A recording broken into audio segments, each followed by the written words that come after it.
இது வந்து அடைக்கி அரைக்க போகிறோம். அதுக்கு வந்து என்னென்ன அளவுன்னு சொல்கிறேன்.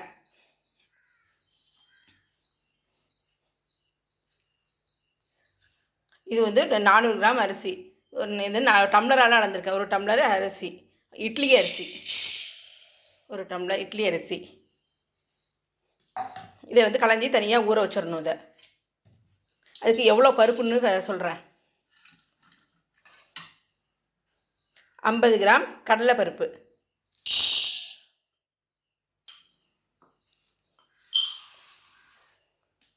அதே அளவு சம அளவு துவரம்பருப்பு, 1 கைப்பிடி பைத்தம்பருப்பு,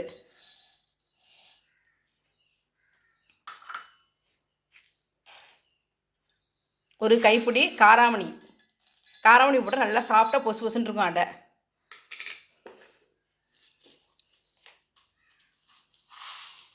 2 ஸ்பூன் உளுந்து. கருப்பு இருந்தாலும் சரி வெள்ளை இருந்தாலும் 2 ஸ்பூன் உளுந்து. அவ்வளவுதான். இதை நல்லா களைஞ்சிட்டு ரெண்டையும் தண்ணியில் ஊற வச்சு ஒரு 3 மணி நேரம் ஊற வைக்கணும். அடைக்கு தேவையான காஞ்ச மிளகா நான் வந்து இந்த அளவுக்கு தகுந்த 13 மிளகா போட்டிருக்கேன். அப்புறம் பெருங்காயத்தை கொஞ்சம் ஊற வச்சுருக்கேன். கல்லுப்பு, தேவையான கல்லுப்பு, பருப்பெல்லாம் அரிசிலாம் ஊற வச்சுருக்கேன். இப்போ அரைச்சிட்டு உங்களுக்கு காமிக்கிறேன், எப்படி அரைக்கணும்னு காமிக்கிறேன். இந்த அளவுக்கு அரைச்சா போதும். ரொம்ப நைஸாக இருக்கக்கூடாது. இந்த மாதிரி குறன்னு இருக்கணும், ரவை பதத்தில் இருக்கணும். இப்போ இதில் வந்து ஒரு பருப்பை போட்டு ஒரு சுற்றி இறக்க வேண்டிய. பருப்பை போட்டு ரொம்ப நேரம் அரைக்கக்கூடாது. பருப்பை போட்டு ஒரு சுற்றி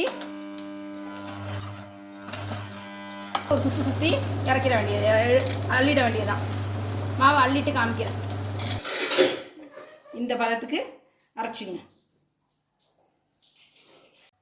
அடை மாவில் வெங்காயத்தை நல்லா பொடி பொடியாக அரிஞ்சு போட்டிருக்கேன். கருவேப்பிலையும் பொடி பொடியாக அரிஞ்சு போட்டிருக்கேன்.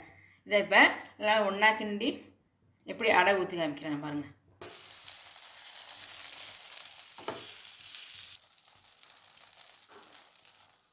அடை வந்து எப்போதுமே கொஞ்சம் குண்டாக தான் ஊற்றணும், ரொம்ப நைஸாக ஊற்றக்கூடாது. நடுவில் ஒரு சின்ன ஓட்டை போடணும். அடைக்கு வந்து நிறைய எண்ணெய் ஊற்றினா தான் நல்லா வேகும். அதனால் எண்ணெய் கொஞ்சம் தாராளமாக ஊற்றணும்.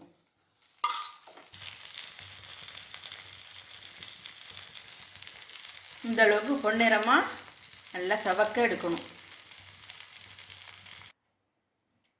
உரப்படை ஊற்றியாச்சு.